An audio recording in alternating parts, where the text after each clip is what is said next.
இருக்கலாம். ஆனால் ஆசிரியர் தொடர்ந்து அவற்றை உங்களுக்கு அறிவிக்கின்ற பொழுது மென்மேலும் அந்த புத்தகங்களை நாங்கள் மாற்றம் செய்து வழங்குவதற்கு ஒரு சந்தர்ப்பமாக இருக்கும். பெற்றோர்கள் தயவு செய்து பிள்ளைகளை அந்த வாசிப்பதை ஊக்குவியுங்கள். வாரம் ஒரு முறை பெற்றால் அது நீங்கள் அதை ஊக்குவியுங்கள். அந்த புத்தகங்களை வாசிக்குதா என்பதை நீங்கள் ஒரு ஊக்குவித்து பயணம் பெற வேண்டும். நாங்கள் செய்கின்ற செயல் சமூகத்திலே ஒரு நல்ல நிலைக்காகத்தான் செய்கின்றோம்.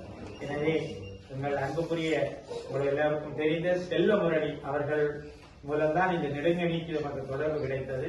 எனவே அவர் மூலமாக நாங்கள் இந்த உதவிகளை செய்கின்றோம்.